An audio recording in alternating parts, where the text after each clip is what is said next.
Get started. Okay, cool. Great. Thank you, everyone, for joining us today for the Metro Area County Commissioners meeting. We have a pretty packed agenda, so we're going to get started. If you will look at the agenda, we have welcome and introductions. Then we also have a representative, Evan Dreyer from City and County of Denver, the migrant crisis response. Mr. Dreyer took a trip down to the border, down to El Paso, and we would love to hear, those the notes from that trip. And then we will also have Mr. Eric Davidson, the Regional Transportation District Board Chair, presenting on RTD. And then we will have a legislative update talking about some draft letters of support. This is sort of a new territory here for MACC. We generally try not to engage too much with the legislation because of staff constraints. And we also don't want to duplicate what CCI and CCAT and others are doing. But we will elevate anything that we feel that is really, towards our mission and our values. So I just wanted to welcome everyone today. We will go to introductions online first. Let's go ahead and tell us who you are and which county you're from or which entity you represent. Commissioner Kerr, do you want to start? Sure. Andy Kerr, Jefferson County Commissioner. Catherine? Good morning, everyone. Kathy Smith, I am the Community Resources Director for Arapahoe County. Great, thank you for being here. Commissioner Layden? Good morning, everybody. Abe Layden, Douglas County Commissioner. Great, thank you so much. And I apologize, I can only see first names on my list here. Lindsay? Good morning, everyone. Lindsay Melky, Chief of Staff, Adams County, County Manager's Office. Thank you. Good morning, Commissioner. That is Commissioner Odoricio. That is. I can tell by the eye. That was really scary. That was the scariest thing I've seen in a long time. We appreciate that. This is when someone didn't just get elected. I'm awake now. Thank you. You're awake now. Oh, man. Oh, bless you. Bless you. Okay, Ms. Brouillard? Good morning, everyone. Danae Brilliard with the City and County of Broomfield staff. Thank you. Jillian? This is Jillian Coffey with Adams County. Great, thank you. Evan? Sorry, you just took a drink of your coffee. All good. Evan Dreyer, Mayor's Office, Denver. Great, thank you. Am I missing anyone else online?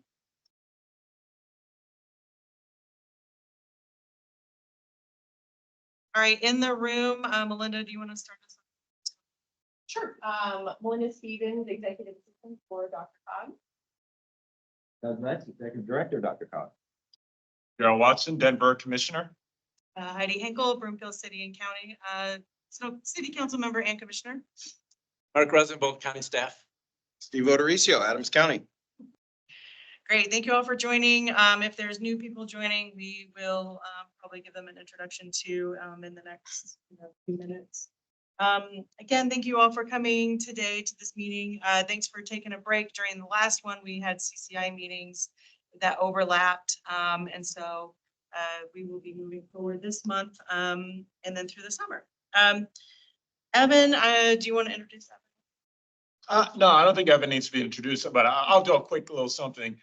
Evan Dreyer has been a great leader within Denver County, supporting several mayors, providing advice on all topics. Thus far, within the current administration under Mayor Johnston, Evan has been, at least for City Council, our point of contact for any and all things dealing with newcomers and also initially with our unhoused populations. And he has been really the person that we've leaned on. So it's really great to hear from Evan and to kind of hear about his trip to the border. So Evan Dreyer. Thank you, Councilman. How much time do you think you want me to spend on this? I'll try to keep it tight, but if you want to set a clock on me. I think, Mr. Dryer, we have Eric coming on at 10 o'clock. He's running late today, just a tiny bit, but you have until about 10, so maybe about 15 minutes and then 5 minutes of questions, answers. Okay, that's great. And I'll try to even keep it a little bit tighter so we could do half and half. I'm going to share my screen, or I will attempt to share my screen. Never know with Microsoft Teams. No, you're right. You never do. Can you see that? Yes. All right, great. Like I said, I'll try to run through this pretty quickly. Last month, NACO hosted a tour at the border in El Paso, Texas. There were about 20 of us. Interesting, most of the folks on the trip were from upstate New York. They had received newcomers mostly via bus out of New York City. So their perspective, I think, was from that angle, but there were also representatives, county commissioners from Minneapolis, North Carolina, and San Diego, which obviously has its own border challenges as well.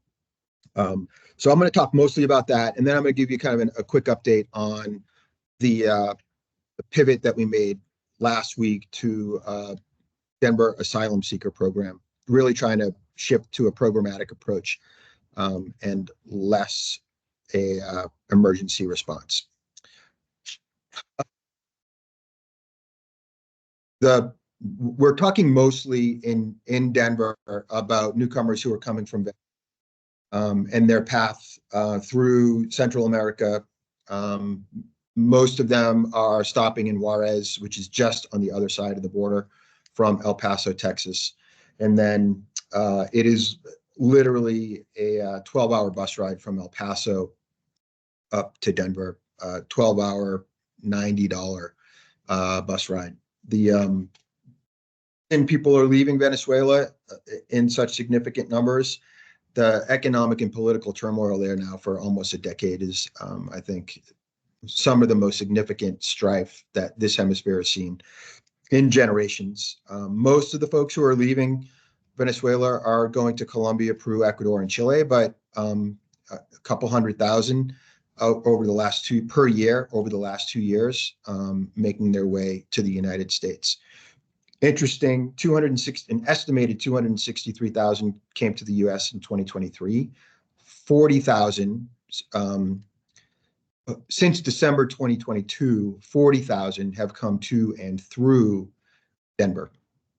I think also interesting, while most of the more recent new arrivals are going to New York, Chicago, or Denver, places like Utah also are high on the destination list currently, particularly for people who are coming to and then going through Denver. Part of the border tour that we did cross the border into Juarez a couple of times. Really, the only way there's any semblance of order is in part thanks to the NGO and faith communities on both sides of the border. In Juarez, there is a network of about 25 faith and NGO shelters, plus 5 additional government-run facilities in Juarez. They combined serve up to about 3,000 people. We were there, Juarez was seeing about 500 new arrivals come per day, and they're coming on foot, they're coming by train. This particular shelter that you see pictured here was just a small community-based shelter. It serves just a couple dozen people. We met one woman there who had been there for 5 months. She was waiting for her appointment with Customs and Border Protection Service via the CBP One app, and had been waiting for 5 months. Her sister had come before her, and it only took her 2 weeks to get an appointment. So there's a little bit of vagary in the amount of time it's taking people to get their appointments. And she was on her way to Utah. She was not planning to come to Denver. El Paso itself is, one of the busiest port cities in the country. It's got 8 legal ports of entry. And you can see here a couple of pictures, vehicles. Obviously, the vehicular traffic going through the border is very heavy. People go back and forth all the time. In some ways, it's one large metropolis that straddles a border. San Diego and Tijuana are similar, bigger, but it's a similar kind of relationship. This is the second busiest pedestrian crossing in the U.S., second only to the San Ysidro crossing in San Diego. And there are about 10,000 to 12,000 people who are processed through El Paso every day. So the volume is heavy.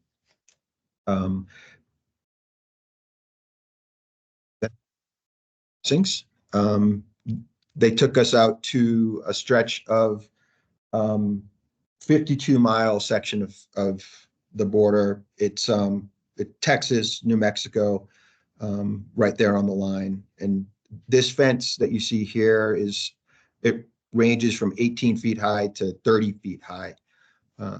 We didn't see while we were there, any illegal crossing activity. Things, I think, start to get busy at night.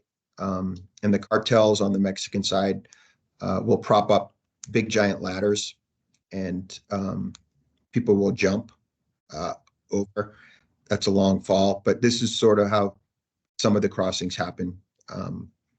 This fence is, it's corrugated steel. It would be difficult to cut through it. So going over it or around it is the way.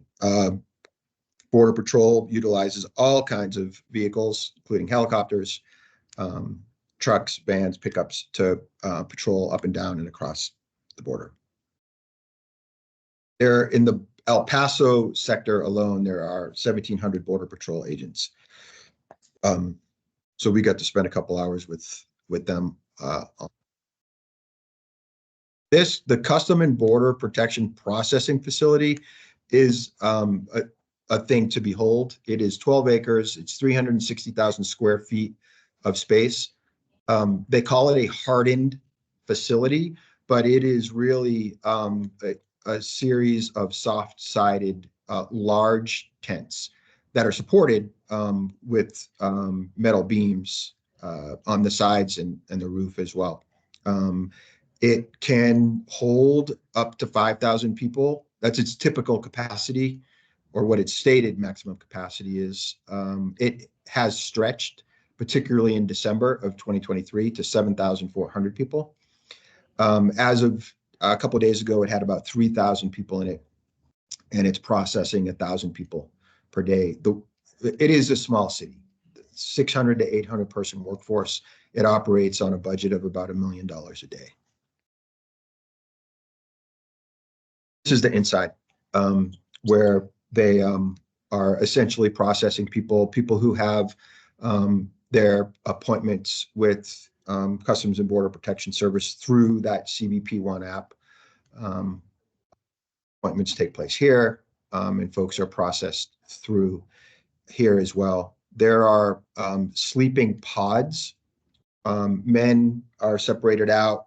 Women and children sleep in pods. Men sleep in separate pods. And from here, from the processing facility, if they're being deported, and they are deported by bus or plane to places like Mexico, Colombia, and Guatemala, they are processed back out and then flown or bussed out from here. But the vast majority of people are then being bussed into El Paso. This facility is about 10 miles outside of El Paso. Single adults are bussed into El Paso County's shelter system. And that's county-run, government-run shelter system. Families are taken to a church and NGO shelter system as well. So in El Paso itself, this shelter network for the county, the funnel of people moves through a Migrant Support and Services Center. This is a day center only, and it really operates as the county's processing center. It too operates with some federal funding. About $1 million a month is its budget. It can handle about 400 people a day, and it focuses on adults who are able to pay for their own travel. And what they're working on in this services center is really trying to connect people who've come across the border to sponsors or family members or friends in other cities the same day. Again, this is sort of another way that they maintain order. It is a transit hub. They're moving people as quickly as they can onward and out of there. People who don't have an ability to pay for their own travel are then referred to other shelters. There are a number of shelters that can serve hundreds of people. There also are quote unquote hospitality sites in the county. Those are essentially hotels that are on standby and can surge when necessary. And the county also purchased a school that can serve as a congregate shelter for up to about 500 people. So the network of county-run and faith and non-government organization-run shelters is really what helps make this work. These pictures here on this slide were taken at the Sacred Heart Church shelter. This is the one that serves families. You can see there's a bunch of little kids playing there. And then they also operate a clothing, quote unquote, store where folks can pick up some clothing. And it really organized. It looks like a thrift store, basically.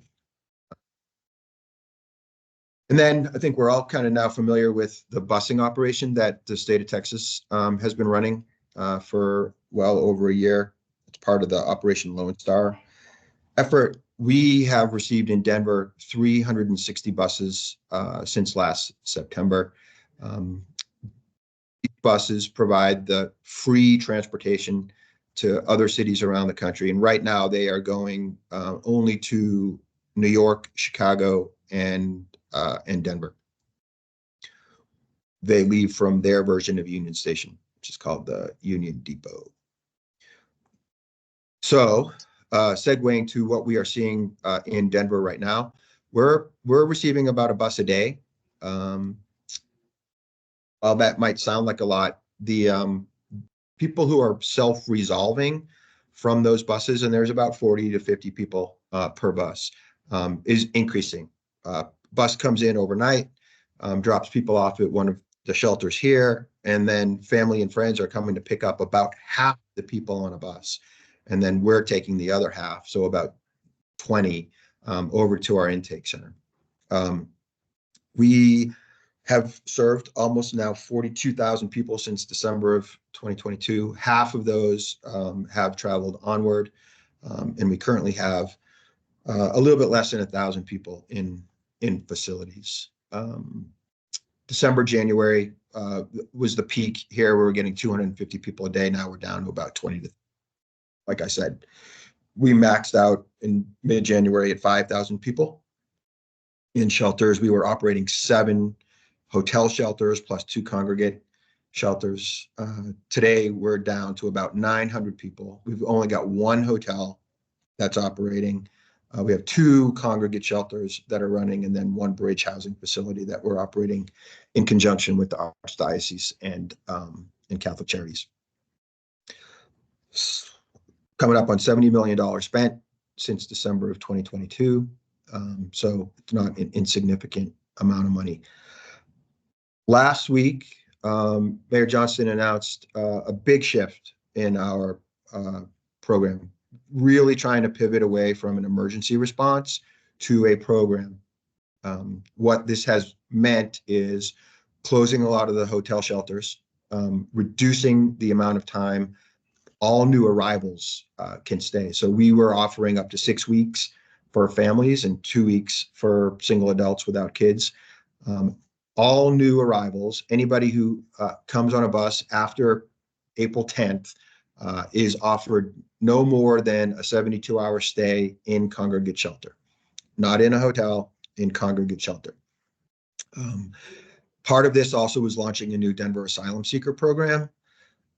So that program the offer of being part of that program is being extended to everybody who was here on April 10th, which was about 800 or so people. And this program has 3 or 4 main components. The folks who are here now are not eligible for anything else except seeking asylum. And it takes a lot of work to fill out and submit an asylum application. And then it takes about 6 months for the first, to get through the first gate of that process, which is to get work authorization. So our new program will provide 6 months of rental assistance and food assistance after people submit, or when they commit to submitting the asylum application. And then 6 months later, get their work authorization. Also, we'll have a work component to this as well, pre-apprentice, job training, skills training. Those will also be part of the program, and we're calling that piece Work Ready. A lot of unknowns still. We're just a little bit over a week into the new program. Knock on wood, even with a bus a day coming, things seem to be going okay. We get about 12 hours heads up before a bus arrives, but we don't know exactly how many buses are coming on any given day. We do our best to try to monitor what's happening at the border in terms of border crossings. That oftentimes will give us a 2 to 3 day window into what might be happening here. And then obviously we're still advocating and lobbying for additional federal support, but difficult to know whether or not that is ever going to materialize. And with that, I think we do still have a little bit of time for questions. Thank you, Mr. Dreyer. I really appreciate your presentation and, just the thoughtfulness and showing us some pictures too. So many times we know that some places you can't take pictures of this process. And, really protecting the identities of people who are coming over, because a lot of times they're actually taken advantage of quite a bit. You've seen it happen as soon as they come over the border. They're taken advantage of in certain instances. I wanted to clarify just really quick before we go to questions. Did you say that we have staff from Denver at the border? Is that what you were saying? Sorry, yeah. So we did last week, we sent 2 people to El Paso to really help communicate the change. And the biggest part of the change for folks in El Paso and who are coming across the border to know is that there is no longer a 2-week or a 6-week free stay in a hotel in Denver. That the maximum length of stay will be 72 hours, and it will be in a congregate communal setting. So we sent a couple of people down to El Paso to begin to communicate that. They were there last week for a couple of days. We are planning to send people back either this weekend or next week. Our hope is that we can keep them down there for several weeks to continue to communicate that message as loudly as possible. Gotcha. Thank you so much. And we know that the mayor also made a commercial right on Telemundo telling them of the lack of resources here. So thank you very much. I'll go online first to Catherine, and then Commissioner Layden will be next. Thank you so much for this presentation. A question for you around the Work Ready program. Is that fully general funded? It is, but our hope is that we are able to generate private dollars to help support it.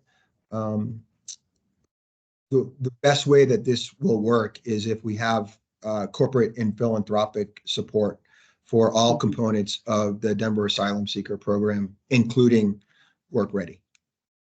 Great, thank you. Great, thank you, Ms. Smith. Commissioner Layden? Thank you, Madam Chair. Evan, I just have to say, this is Abe in Douglas County, both for you and Daryl with the forum. And it is so impressive to see Denver step up in its leadership and engagement. Thank you for the visit out to El Paso and staff work down there. I think what is so striking to me is that slide that has the individual with all the question marks over his head. And that's, I think, sort of our perspective in Douglas is we're really struggling to get information about numbers, where people are at, and try to help compassionately, but wisely, throughout our county and the region. So, as you know, we have filed a suit against the state with regard to the 2019 and 2023 laws that don't allow counties to work with immigration officials in order to get that accurate information. So we're going to continue to press there. We're not allowing buses to come through Douglas and have unscheduled stops. But I will say the work that you're doing to communicate well that this is not the safest or warmest place to come is really appreciated. So thank you for that proactive help. You bet. Thank you. Is there anyone else? Any questions online? Anyone in the room? Well, Mr. Dreyer, I really appreciate your presentation today. This isn't going to be the last conversation that we have on this. And Broomfield is, our nonprofits are willing to step up to the plate. We have people that are staying near places where they can be hired.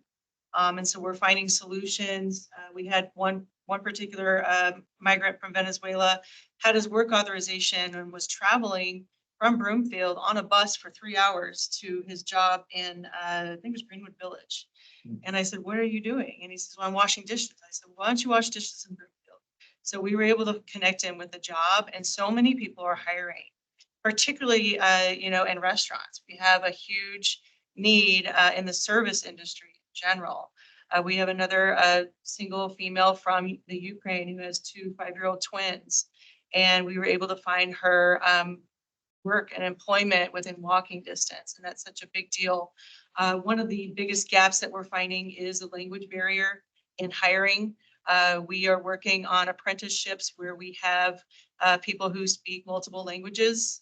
We have one lady, for instance, who wants to expand her business. She speaks both Ukrainian and also Farsi, which is an Afghan language. Dari Farsi is the same sort of language. And she wants to expand her business in Broomfield. So we're looking at ways that we can help expand, these apprenticeship programs. So if there's anything that Denver is doing that Broomfield could work on, or anything regionally, please reach out to us too, and then we can also give that information to the region.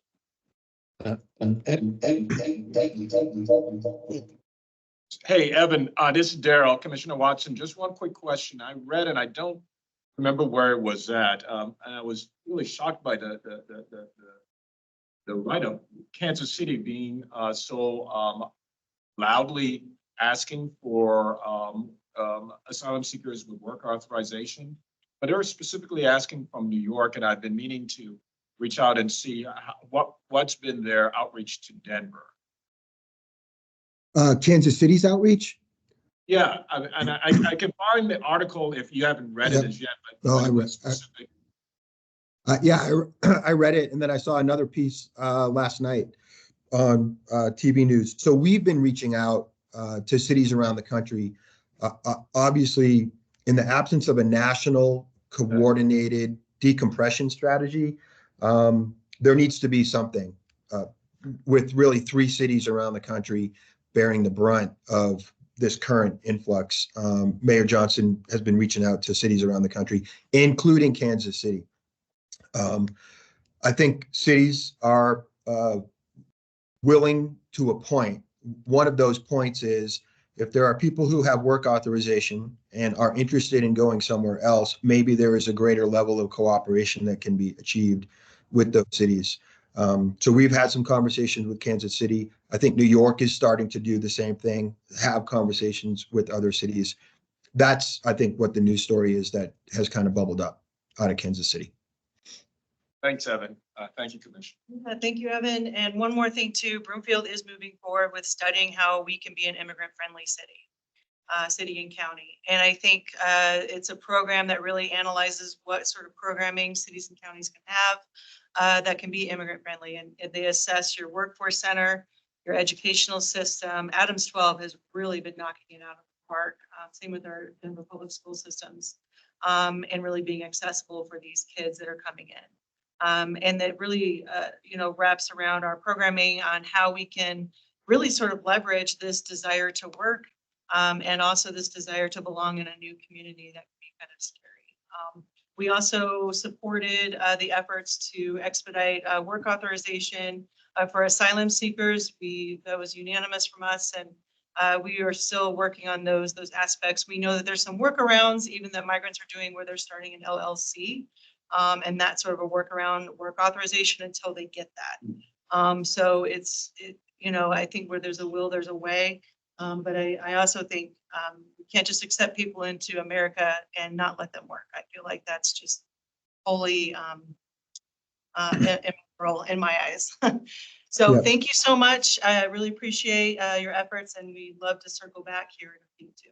You bet. I'll drop my email address and cell number into the chat. If anybody has any follow-up questions, feel free to reach out. Thank you for the opportunity to present. As always, appreciate spending a little bit of time with you guys. Great. Thank you, Mr. Director. All right. Yeah, we can send that presentation out in the follow-up as well. Do we have Mr. Davidson online yet? Right. Okay. Hi, Eric. Hey, How nice are to see you? Madam Chair. Good. How are you? Yes. Good. I tried emailing you the other day and I realized I only had your private email. This is how much I've known you for a long time. So thank you so much for joining us today. We heard that you gave a presentation at Dr. Cog on Wednesday night, and that it was a stellar presentation. So we look forward to it. Great. Well, thank you, Madam Chair. I appreciate the opportunity to be here, and nice to see you all. Apologies to those of you who have seen this presentation perhaps several times, but happy to give a brief update on RTD here. I'm going to just work on sharing my screen, and I'll make sure that comes through.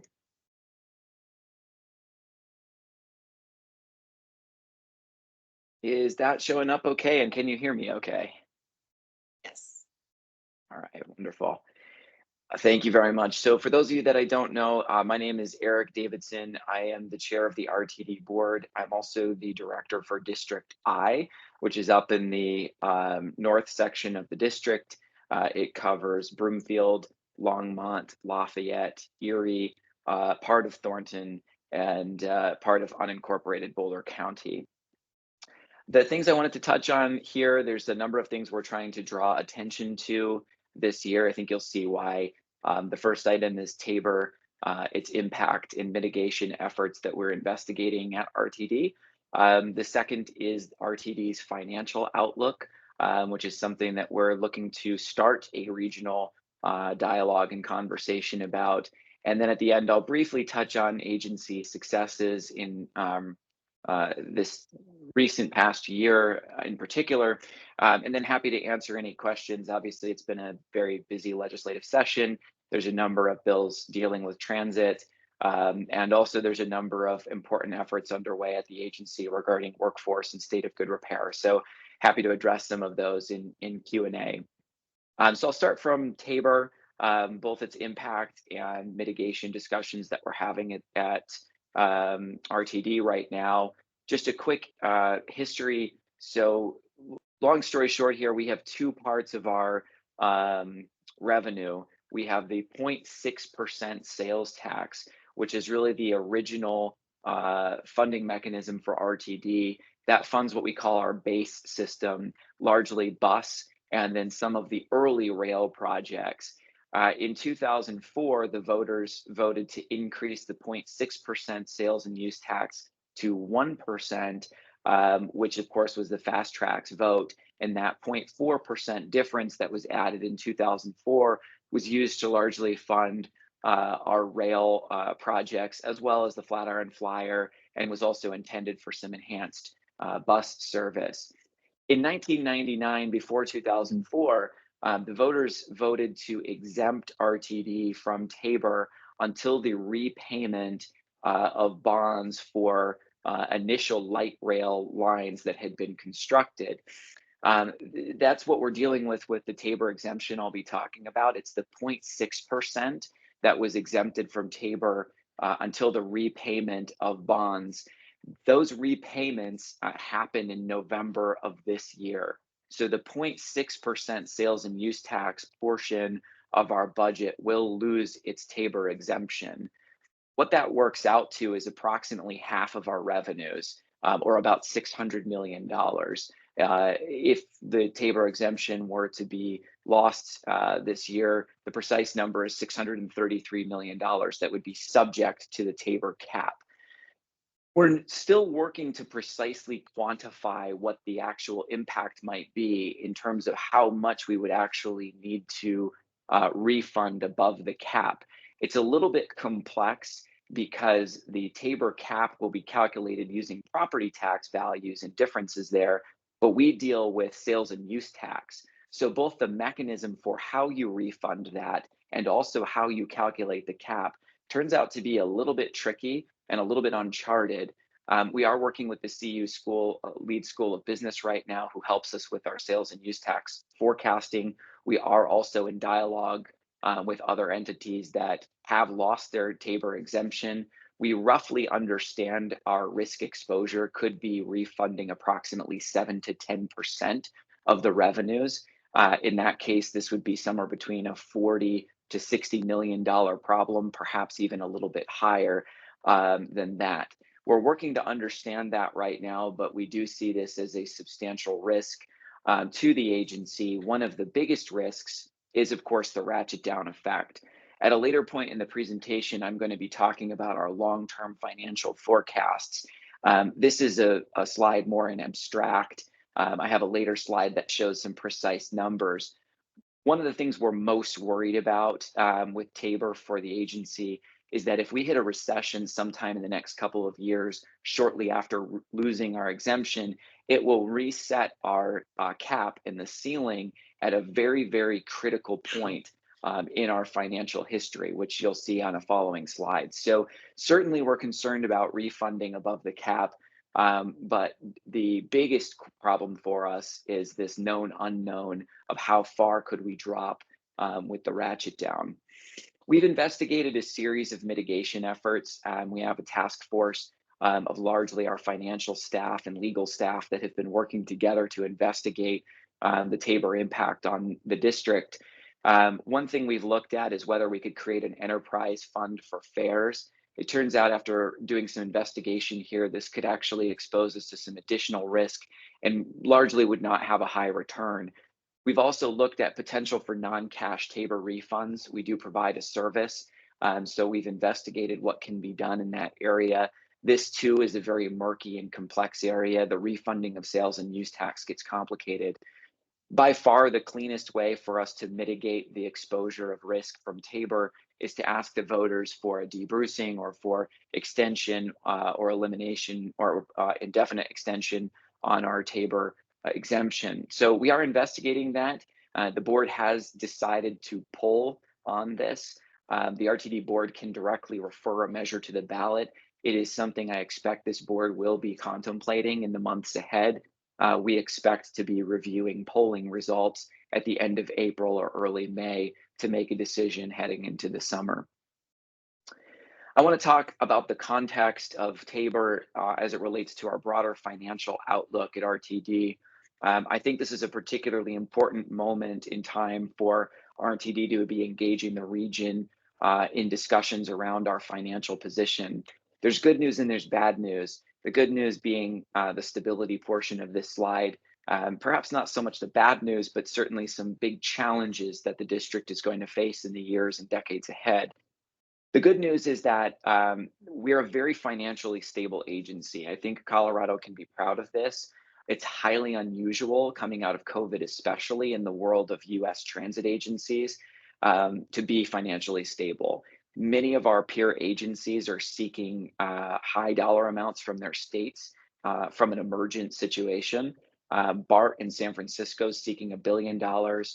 SEPTA in Philadelphia has a massive shortfall, and the Pennsylvania legislature is contemplating a bill to bring $300 million annually to transit. The list goes on and on from there. RTD is not in a position of desperately needing funding right now to maintain its stability. And in fact, after leveraging the historically low interest rates that we had during COVID, as well as the additional flexibility of the federal money we received during COVID, we were able to really right size a lot of our expenses in such a way that we were able to achieve a AAA bond rating from S&P Global on even our fast tracks bonds. The challenge is, however, is that we really do have limited financial slack. We have limited capacity to really change our fiscal policies and stretch our resources further. Also, we're 75% dependent on a single source of revenue that is subject to consumer spending volatility.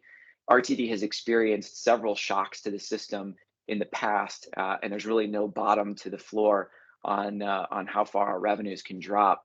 Also, our long-term forecast is something I'm going to talk about. While we don't have shortfalls now, we do forecast some substantial shortfalls, and this is actually coming in the presence of losing our Tabor exemption. This is a bit of an eye chart. This is actually just a snapshot from our midterm financial plan. It's just a quick way to show the next couple of years, which are highlighted in the green box, show a positive cash flow. That's good news. But you do see towards the end of the 2020s, we start to see some negative cash flow creep in. The broader context for this is we do forecast. This was an extensive forecast that was done as part of a large study the district did 2 years ago. We forecast substantial shortfalls that really start to emerge in the 2030s. This is a substantial long-term threat to the district. What's happening here, and this has happened to many of our other peer agencies that are older than RTD, is that our system is aging, and the costs of both our operating expenses as well as the state of good repair to maintain the large system that we built, the growth in those costs and expenses will outgrow and outpace our growth in sales and use tax revenue. This is crystal ball time. You can be wrong one direction a little bit here or there, but the extreme is really important here. We're fairly certain that this is going to happen, that the costs are going to outpace the growth in revenue. And in many ways, our crystal ball is some of the older agencies around the country where this has happened and the problem hasn't been addressed sooner. The good news here is we are in the financially stable point all the way off to the left. So compounding interest is completely on our side. The bad news is compounding interest can also work against us. This is why I personally worry so much about the ratchet down effect. Those costs and expenses are going nowhere. But if we bias this line down slightly in the left years, we're going to really compound that into an even larger shortfall in the right section of the diagram. Whereas right now, this is the opportunity for us to talk about how to hold this line steady and also engage in a regional dialogue about how we want to bolster transit funding throughout the region. I think that's an important time to touch on how we're funded. Agencies around the country are funded, generally speaking, when we look at the local level, either by directly levying taxes on taxpayers in the system, or they are funded by the state via a general fund or a transportation fund, or they're funded by cities and counties, or very often it's a combination of those things. In fact, it's often a combination of those things with multiple transit agencies serving the same urbanized area. RTD is squarely in the first category. We directly levy taxes from the taxpayers themselves. They pay a sales and use tax portion when they're in the district that's directly levied to RTD. It's 70% in our 2024 revenues. It's 75% on our midterm horizon. A large portion of our revenues also come from the federal government in the form of grants. And then we do collect fares, of course, which is also typical in the world of transit. What's notably different about RTD, we do not receive a large portion of state funding. We are 44th in the nation. I don't like often using that statistic because it can be a little bit misleading. Some of the agencies all the way off to the left that receive a lot from the state, they don't directly levy any kind of taxes on their taxpayers. So it's being funneled through the state. But this does call out the extreme that Colorado is all the way off to the right, where we're not collecting a substantial amount of money from the state that really lifts the floor of how far our revenues can drop. This is probably the right place for Colorado to have a dialogue, is how do we mix taxpayer money that's coming directly from the taxpayers with state money, and what are the mechanisms to collect that to help bolster transit funding over time? I don't have all the answers right now, but we're trying to say most urgent problem is we got to be thinking about Tabor as a region here. And then next, we need to start a multi-year process here while we have time to talk about what we want funding to look like for transit. The good news is that the agency has been able to leverage its financial stability to do some things pretty well, I think. We did something very historic in agency history. We lowered fares for the first time in RTD history, and we simplified them. We aimed to have an equitable, affordable, and simple fare structure. We eliminated regional. Because of our contracts, we did need to maintain our airport fee, but it's a very, very simple system. And I think we're all most proud of the discount fares, where transit has never been as accessible as it has been before now. If you are someone who's requiring a discount, you can have a monthly pass for $27 and get anywhere you need to go throughout the district. We were able to leverage our financial stability to do that, and do this in the presence of getting our bond ratings increased because of work that we did on other parts of the balance sheet. This also allowed us to leverage our funding to kick off a zero fare for youth program. We're running a full year pilot, which we got an exemption from the FTA, who typically limits the length of a pilot. And we're really proud of this program. We've heard from Denver Public Schools improvements in truancy rates, at testimony at the hearing for Senate Bill 32, which would fund this program. We saw students take time out of their days to come up and talk about what it means for them to be able to access the region. Not only is this providing access to youth and cutting costs for families, this is also building habits among the riders of the future. So we're very happy with that. We are in the presence of challenges. We have a lot of deferred maintenance. That's another way that we are using our financial stability, which is, for example, the downtown loop, which is going to be in the news, I'm sure, a lot this summer. We are fully reconstructing our downtown rail loop. It is 30 years old. We want to reconstruct it to last another 30 years. While we have this position of financial stability and while compounding interest is on our side, we don't want the system to overly age and then be in a position of desperation down the road like we've seen other agencies face. So a lot of deferred maintenance. We also continue to have a workforce challenge, although we had some tremendous movement in the last 2 quarters, and actually had a wonderful update last night from our Chief People Officer about some positive movement. So with that, I'm happy to open up for questions. I know there's quite a bit on legislation right now. I know, there's a number of questions around the deferred maintenance projects, but I'll go ahead and stop presenting, and I'm happy to field any questions that you all have. Thank you, Madam Chair. Thank you, Mr. Davidson, and thank you for taking the time to make this presentation today. And I'm sure your presentation is probably evolving the more you tell it. And, the more you're sharing it either regionally and or statewide. All right, I'll go to questions online. Commissioner Pinter, thank you.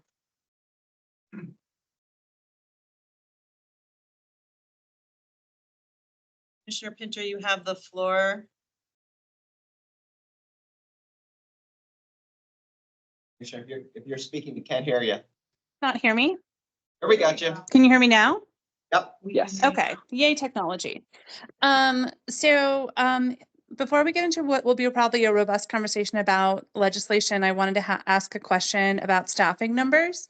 A couple of years back, the last presentation we received from Deborah Johnson said almost 1,000 unfilled FTE, and you said you've had an update just recently, and I know that number has been coming down steadily. Could you share with us the current vacant FTE rate at RTD and what your progress is and why you're optimistic for the future? Yeah, I can, I'll pull up a exact number here for vacancy rates. Actually, we have a vacancy. Actually, I do have the numbers in front of me. We have a 17% vacancy rate as of the March 18th. So just recently. We have several hundred. It's about just under 600 positions that are unfilled. While that sounds like a lot, we've had some positive movement in some areas that dramatically increase or have an impact on service. So I can share a couple of things. For example, we are now 100% filled on our train operators. That is great news. We are still struggling to return all of the service that's in our current plan because one particular area where we have the most painful vacancy rate is actually our maintenance of way, where we're 69% filled. Maintenance of way technicians are hard to find in Colorado. We don't have a lot of passenger rail here in the state. And so we are working very hard on that. We've had some positive movement in that direction. Transit police, we've had a lot of very positive movement, where we have several positions that are now 100% filled and many that are currently being filled. On the bus front, our bus operators are 78% filled, and we've also had substantial progress on our service and cleaning and our maintenance, which has been a big part of maintaining bus service. We're in the 80s for all of those positions in terms of bus operations. What I would also say is that the number of hired, the recruitment efforts have gone way up. If we look at a quarter-over-quarter comparison, we've had a positive upward trajectory. We've hired 165 this quarter and 67 separated this quarter. That's down from last year's quarter-over-quarter of 82. So we're looking at numbers like this. I will say that our biggest problem by far, we've seen a dramatic increase in recruitment, which is where we're feeling very excited about this. We see a clear path to our bus operators and train operators getting into all in the 90% here over the next couple quarters. But our big problem is retention. We are hiring folks and then we are losing folks. And a lot of that has to do with the operating environment. They do face assaults. Sometimes those happen in their first few months on the job. They face a very stressful operating environment currently. And we are hoping that we can be partnered with the legislature and with the region to help improve that situation. That is one of the reasons that we have increased our police force of trained officers, which includes mental health clinicians and includes partnerships with programs like STARS, so that we can really help have more presence and more trained presence to be more rapidly responding to our operators to assist with them. We're also investigating things in the mechanical design of cabs to help. So the reason I'm optimistic is the numbers are moving the right direction, particularly recruitment numbers now, which is a nice leading indicator, are moving the right direction. We have a laser-like focus in the next 2 quarters on what can we do on retention, which that now is our biggest problem. If we can manage to retain our employees, we'll be in much better shape. Thank you for that. Thank you, Commissioner Pinter. Commissioner Layden? Thank you, Madam Chair. Eric, I just wanted to thank you for the great presentation. I know that you all have been hearing from commissioners and elected officials that the systemic issue associated with public transit and RTD has been safety. And your emphasis on that has really been appreciated. And I just want to speak for our county in Douglas, which is really end of the line for light rail. We have a great partnership now with our HEART team, similar to STARS. It's that Homeless Engagement Assistance Resource Team.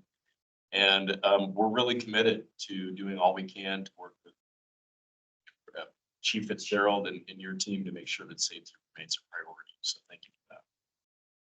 Yeah, thank you, Commissioner. I really appreciate that. And I'd be remiss in not saying thank you to all of you for those types of partnerships. They're extremely meaningful. We're very proud of our new chief, not so new anymore, our Chief of Police, Dr. Joel Fitzgerald, for not only his organization he's brought, but also the heart he brings to the job. And we've seen that returned in spades from all of the counties in that type of partnership and that heart and that assistance in what is a painful period in history here that we're all navigating together. So thank you for that, and thank you for the partnership. Thank you, Commissioner Layden. Any other questions online or in the room?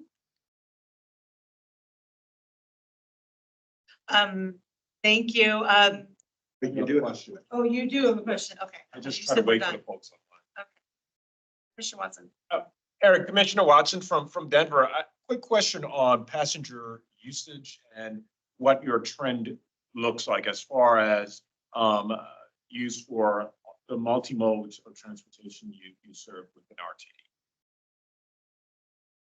Yes, thank you, Commissioner. We have seen continued uptick actually in ridership that has been encouraging, and I'm not struggling to find the exact numbers on me here. We actually get these nice reports each month that look at our year-over-year as well as how that intersects with service availability and on-time performance. And we've seen a nice, increase. We still struggle, at this point, we're sort of moving beyond this, what was the pre-COVID and where are we now, because there's some pretty big things that have happened. I mean, Colorado's one of the top states. I think we may be top 5 in one of the most recent surveys I've seen for work from home trends.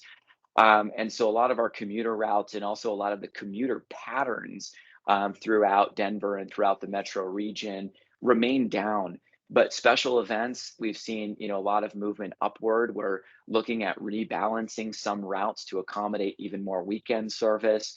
And then certainly some of our corridors in Denver are as busy as ever before, which is actually pushing up some of those ridership numbers. So we've continued to see an uptick over the last couple of years that we view as encouraging, and hope that that trend can continue, especially as we're able to restore more workforce and deliver more of the service that we have in our multi-year plan. Thank you so much, Eric. And I'll speak to the elephant in the room, the state legislation. Denver city council members and county commissioners were clear in our opposition of that bill. We felt it removes the opportunity for our regions and for desperate communities, especially marginalized communities, to have representatives that speak on their behalf when transportation is so essential. My mom catches 2 buses to get to the grocery store. She wouldn't have it any other way. We need to have someone that can speak to folks like my mom. My question to you, Eric, as you're looking at possibly going to the voters on additional funding or spending or debrucing of Tabor, what steps are you taking to kind of bridge what I see as a chasm between how you're presenting a clear future for RTD and what the state seems to have been presenting within legislation as far as ways of changing your governmental structure and the way that you serve?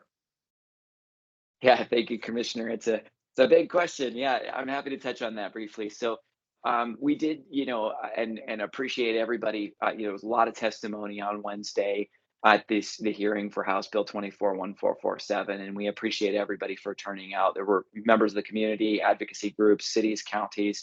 RTD did take a formal opposed position. It was unanimous. We were very, very concerned about overriding the vote of the people, especially doing so without a widespread stakeholder and public engagement. We heard very, very clearly a widespread lack of consensus on the matter.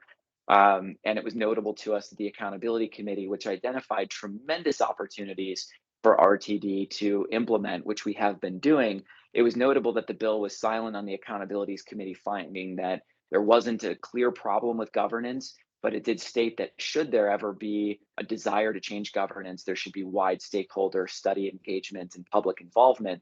So we had tremendous concerns around that, and around the implications from a representation standpoint.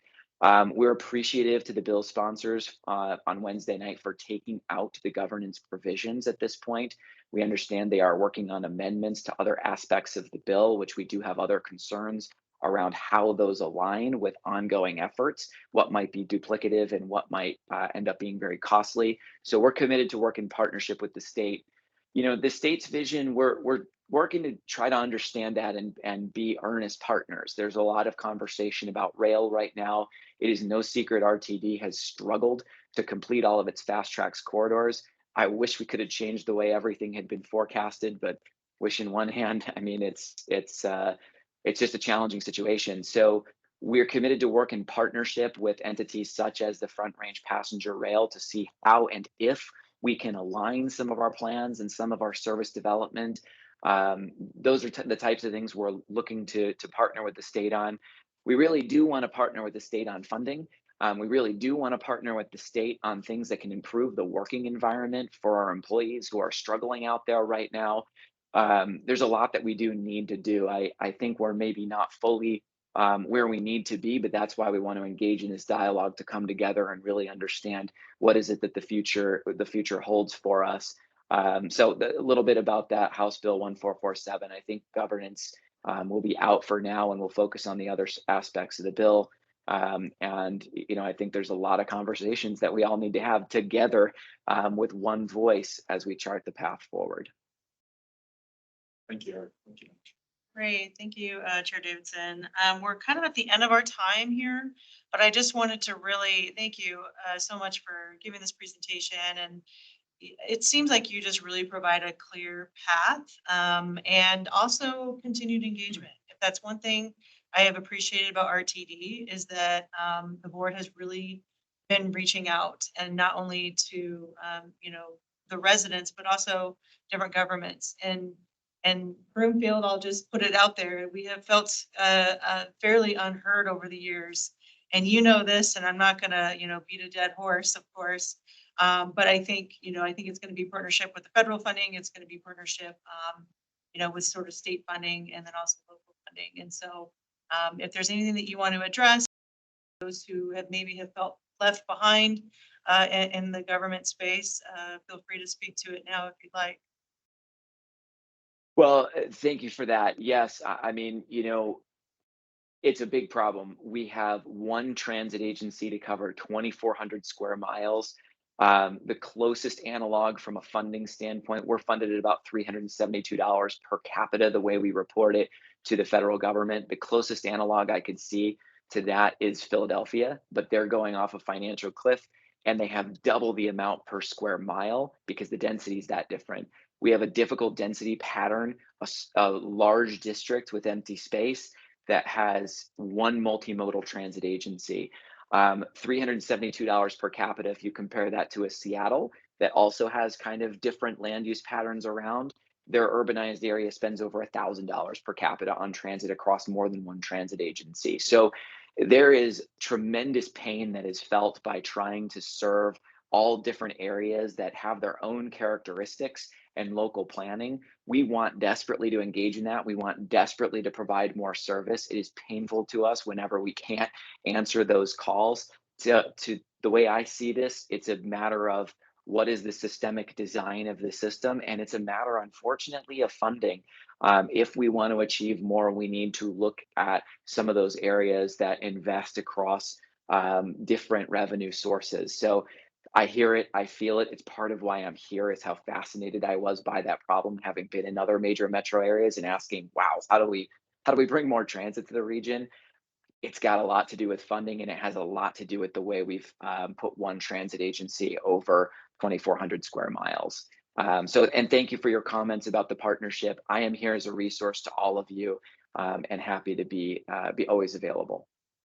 Great. Thank you so much, Chair Davidson. And please give everyone on the board our best, and we look forward to continued conversations. I will. Thank you so much. Take good care. We'll see many of you soon, I'm sure. Yes, thank you. All right, up next, we'll be doing our legislative update. This is sort of new territory for us in a way. We haven't really engaged with the legislation as much in the past as I think we might in the future. I do want to be mindful of, sort of past conversations around legislation. Commissioner Watson and I have talked a little bit at length as far as what that might look like in the future. It's a little late in the session right now to really address it. So we'll be addressing this over the summer, providing more structure on the way that we engage with legislation, providing that we focus on our highest needs as far as where we are looking at, this issue of homelessness and what sort of, critical legislative pieces might be supporting these efforts here at MACC. So first, last year, we had talked about, the idea that, housing is an indicator of health, right? So, and in Medicaid, we want to work towards this waiver. And so Boulder County really led this effort last year, and now we're seeing it in legislative drafts. So if you want to address that. Commissioner, and good morning, everyone. Mark Resser from Boulder County. This is an issue that the MACC has spent a good amount of time on, so it's really great to see that the General Assembly is also taking this on and actually moving forward legislation that will advance a priority that the MACC has had and identified that MACC has done over the last several years in the homelessness and support of spaces, and looking to identify funding strategies to fill the pending ARPA hole that many of our communities will experience as our ARPA funding winds down. House Bill 1322 will build on legislation that the General Assembly passed in 2023. That legislation required the Department of Healthcare Policy and Financing to study the benefits of a Medicaid 1115 waiver and report to the General Assembly by January 2026 of the prospects of that approach. HB 1322 will speed up this deadline to November 2024 and then requires HCPF to apply for the waiver by July 2025. The study shows that the provision of various housing and nutritional services described in the waiver will be budget neutral to the state general fund. And the types of services we're talking about are a variety of housing and nutritional services meant to serve individuals transitioning out of institutional care or congregate care, serving individuals who are experiencing homelessness or at risk of homelessness, or transitioning out of an emergency shelter, and also to support youth transitioning out of the child welfare system. The bill is currently supported by 3 MACC counties: Arapahoe, Boulder, Denver. City of Aurora, City of Boulder are also supporting it. It has a broad stakeholder coalition in the service community, Colorado Coalition for the Homeless, Colorado Center on Law and Policy, the Colorado Association of Public Health Officials have been supportive of the bill since its introduction, and have been involved in drafting and working with Representative Byrd and Representative Brown on the bill itself. The bill has a pretty tiny fiscal impact, a $220,000 state general fund impact, would require 1 FTE to facilitate the study that the bill requires. And the bill just passed out of House Appropriations Committee this morning, so the letter that you're considering is timely. We expect that it could be sent to the General Assembly as they get ready to debate the bill. Likely next week. So that's the bill. The letter explains many of the benefits of the bill as well. And again, just reiterates MACC's support for the bill and the way the bill aligns with priorities that MACC has been engaging with over the last couple of years. Need to answer any questions or. Great, thank you, Mr. Adams. Anyone have any online questions? No hands online. Anyone in the room? I know that we have supported this last year, so if we feel comfortable moving forward with this letter, that would be my recommendation, is that we really discussed this at length last year. I feel supportive of it. Is any other thoughts about it? Once, going twice. Sold. Great, thank you, Mr. Rosen, and thank you also to Heidi out of Boulder, Heidi Grove. Yes, I remembered her first name. That's pretty easy. Heidi Grove just really did some phenomenal work in this area, and it seems like other states are moving forward with this as well. So, hopefully we can move forward with this. And I just attended our housing forum yesterday. We have someone online also from the Denver Metro Housing Initiative or Homelessness Initiative, sorry, Sophia. And, she's been working on that as well. And so she's kind of listening into this meeting, seeing how that's going. But if we can work as a region to really elevate the idea that housing and food are, indicators of health and how that ties into Medicaid funding. So, great. Awesome. All right, our next item is HB 24-1371 letter out of Douglas County. We just recently received this letter this morning. Is that correct? Yeah. Okay, and we did talk about it last year, and I will leave it up to Commissioner Layden to present.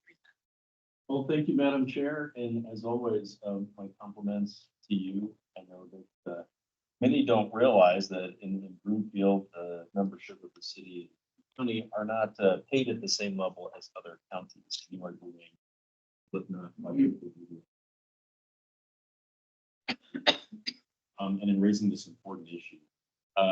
this is not something that Douglas County will or did in the election, House Bill 2250. Massage parlors, many of you have already adopted resolutions or ordinances along those lines. Huge thanks for that. It was a gift from the legislature. What we encountered is that the federal background checks out, and every time we went to see and died our federal lobbyists. The original intent of the legislature to give those background checks. So the response from the federal government was uniform policy in the state in order to be able to do that. And Democrat Representative Megan Lukens has been phenomenal. Down south, Anthony Hartzig, who carried the cleanup bill, which is of course House Bill 2451. It became a CCI bill, priority bill for Colorado counties, and most recently passed out of local government with a really strong majority. So it's on to appropriations. There's no fiscal note, so should do fine there. MACC has supported this legislation and body of law in the past. I think this letter allows the lobbyists and distinguished representatives to continue their support. Again, this just creates the opportunities for you all to conduct necessary background checks. And I really appreciate the tone of this letter, because what we're not doing is we're not vilifying the industry. We know that they're great therapists and massage businesses, and they're supporting it. What we've heard is that, look, this helps them weed out the bad guys. It improves the reputation of their industry by ensuring that those bad operators are no longer to continue. So we're really pleased with the movement on this bill, and excellent. Great, thank you, Commissioner Layton. Are there any questions, comments from anyone online?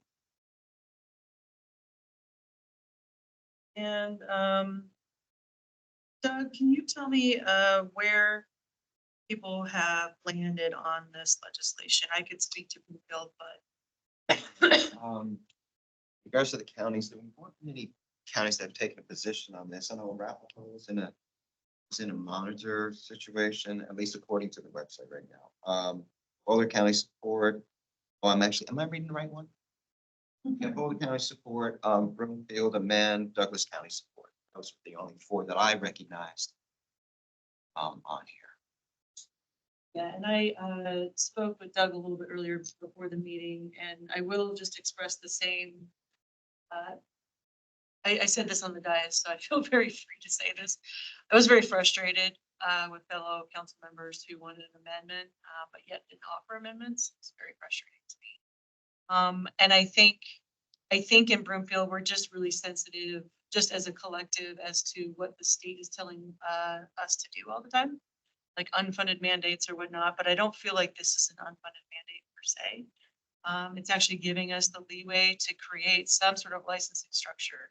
And from the dais, I really expressed extreme disappointment that we have a licensing structure that's local for marijuana industry. And it's very intricate in Broomfield and very competitive. And there's a lot of FTEs that go into that. And it's something that I don't think, is hugely detrimental to our area, as much as if we had human trafficking in the South. Right? So I expressed my disappointment. And then the next day I did have a council member say, hey, I would love a request for future action to see what we can do to license locally. So I think overnight there was a change of heart and in a way of what that pathway might look forward. And I gathered 6 other people support for that. So that being said, we are still in an amendment because that was the official goal, but we will be looking into licensing and what that might look like, locally, or at least exploring that. So. Yeah, and I was looking at our votes, and yeah, Denver didn't bring this forward as there are a certain number of bills that we have a legislative team led by 2 of our council members.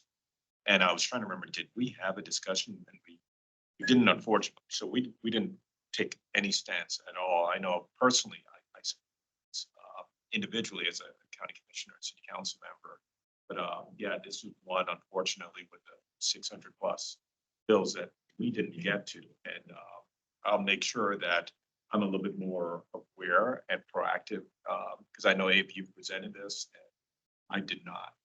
Elevate was one. So I'll make sure within the practice that we build going forward that the stuff that our county commissioners and MACC come to this meeting and present, that at minimum, Denver County commissioners get an opportunity to discuss within our regular process. So this was not.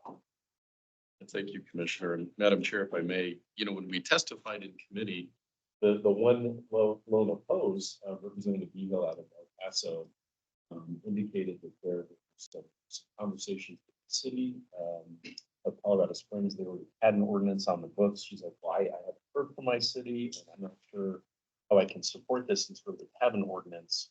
Help me out here. I said, well, I'm fairly certain you cannot do federal background checks. And that was, of course, confirmed, and then had provided her some follow-up. So part of it is just some clearing up some confusion, I think, about what cities and counties can or cannot do. Again, this was a gift from the legislature back in 2022.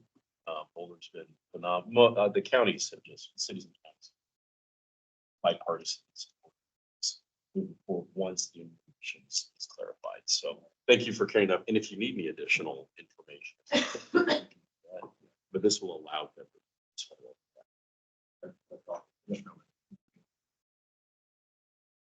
So moving forward, the water's a little murky here for me. I know before we've tried to move forward on certain pieces like the HETF funds, and we couldn't move forward because we didn't quite feel comfortable talking with others. So if we want to go back to our constituencies to see if we want to support this letter, is that something that you wanted to do? I plan on doing that for Denver County. I'm not sure the timeliness of when this is going out of, where is this? It's going to appropriate.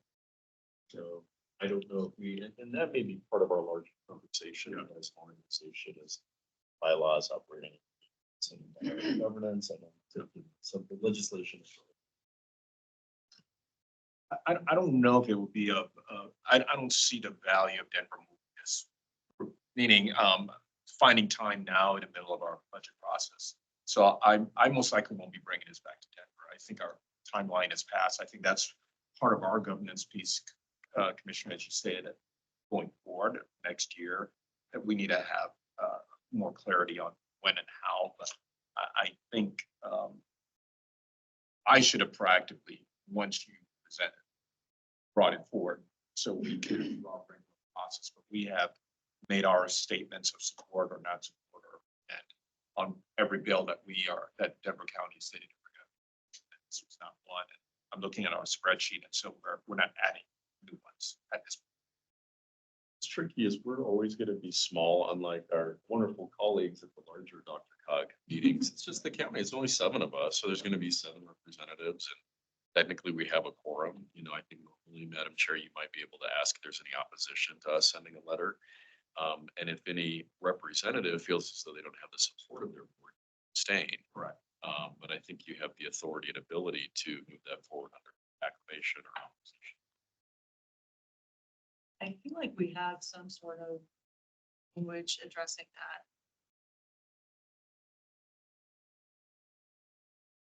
that. Charter.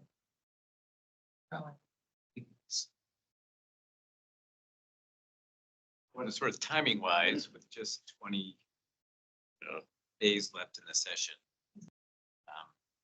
This is really the next last time. That's what. If you were to do, in other words, by the time you meet in May, it's. Yeah. Well, no, and it wasn't like a meeting in May, probably an email like, hey, send it like we did last time, where we didn't get enough support with GTF. Madam Chair, if I may, I'm looking at the MACC charter right now, and it talks about the section in here regarding decision-making. And it says a quorum requires 4 counties of the 7, which I believe we have. Decision-making shall be by consensus, 1 county, 1 vote of all those present. Consensus is all present minus 1. When consensus cannot be reached, a 2/3 vote of those present shall shall determine action. It sounds like. And I think Broomfield can abstain. So, just want to- And I was gonna say, I'm gonna have to abstain based on the current Denver process. So my abstention jacks the vote up. I'll make a formal motion then to direct staff to forward this correspondence on behalf of MACC supporting House Bill 24-1370. That is second one, which you're. Yeah, we're gonna have to abstain, but I think this, here's what's going on. We're having the conversation internally in Adams County, I believe, about the powers that we can have.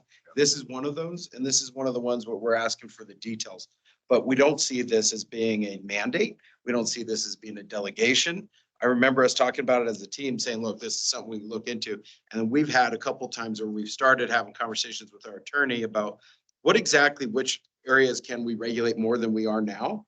So these conversations, this fits into that broader conversation, and we're still in play on that conversation. So I know, like, in that short conversation, we referenced this specifically in that other broader conversation. So we never got any indication that anyone had opposed to it. We're just trying to figure out, we just haven't finished those talks.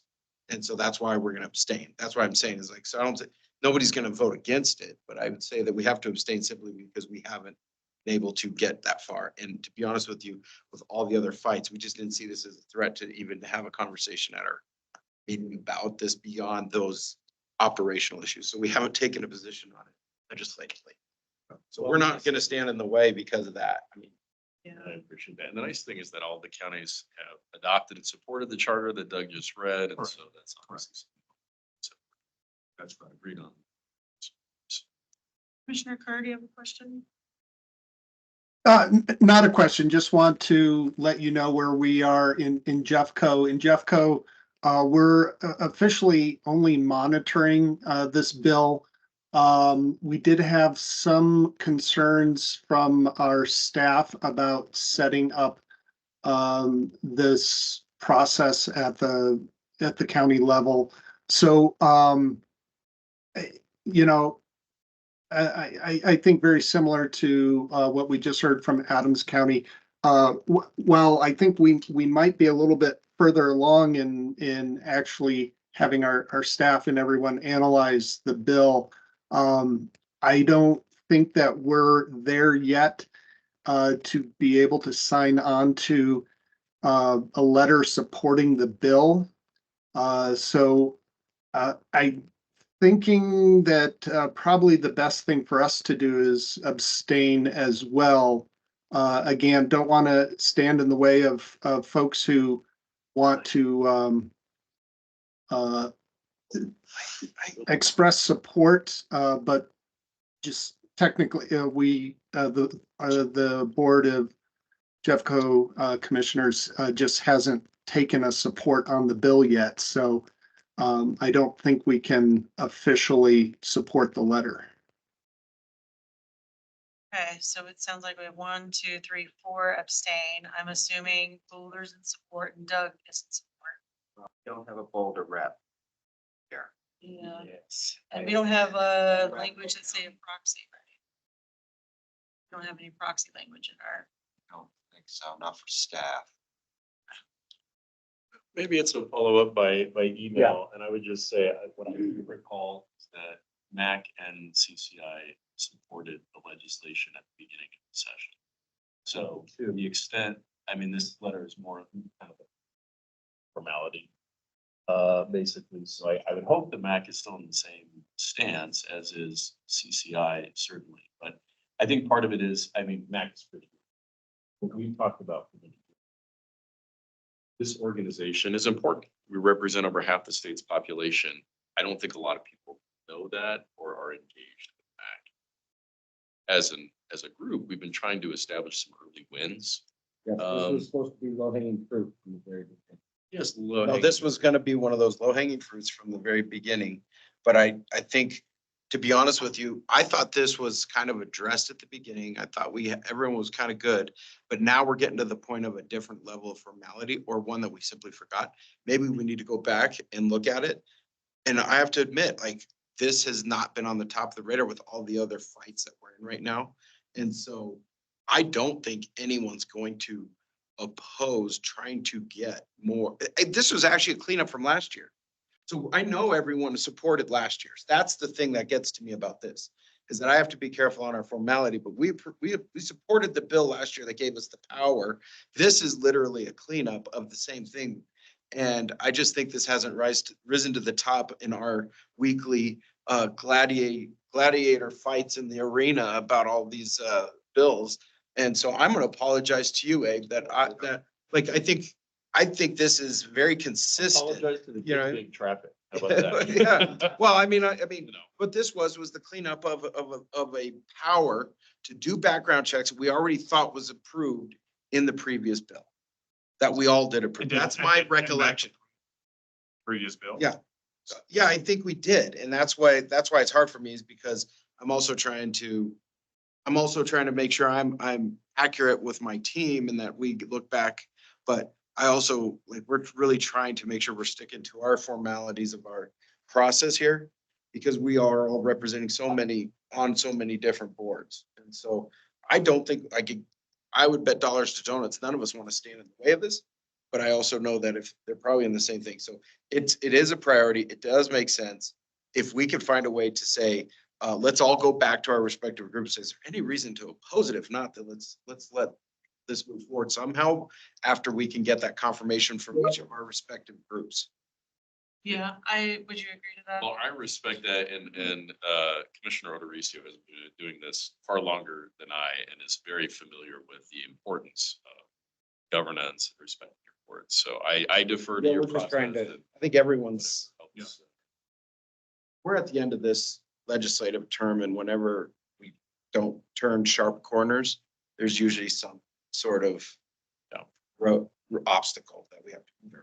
My only comment is it just goes back to that question of relevance for MACC. And I think this is an opportunity to check the win column for this organization and be part of a body of organizations throughout the state that are saying, yes, let's get that one. This is one of those low hanging fruit, no threat to the group, and it helps us advance our reputation of being an organ, I get it, but I have to go back to my team to at least confirm where I think we are. So time wise, how long are we expecting to go back and come back here? I mean, do we come back to the email? Are we allowed to talk about it via email, like a week from now, and say, look, if everyone goes back and there's no opposition, and we could get at least an affirmative confirmation from our teams, then we're taking the actual action at our teams that we all need to cover our respective asses, while also making sure we're advancing. How much time do you need? Text and email. We meet on Tuesdays. Okay, so. So by next Monday. Yeah, I was just next Wednesday. Wednesday. Just gonna say, yeah, text and email votes are accepted, so. Okay, it's in yeah. the charter. So I could amend my motion to advance the correspondence conditioned upon opposition from the respective county boards. I'll second Yeah, I think we can find that, and I'll run it. I'll run this up the chain to the team. And can someone mail out everything?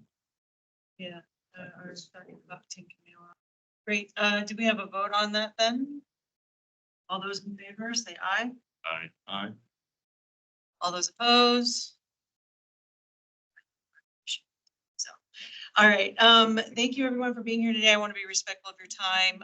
Just to confirm, we will hear from our Dr. Cog's staff and sending out the information that we need. And if we have any opposition, we need to know by, is it Wednesday? I would say by noon. That way we know if we're in opposition to such a letter. So. Great. Thank you all for being here and have a great Friday. Stay outside too. Don't go inside. It's still beautiful outside. Have a great day.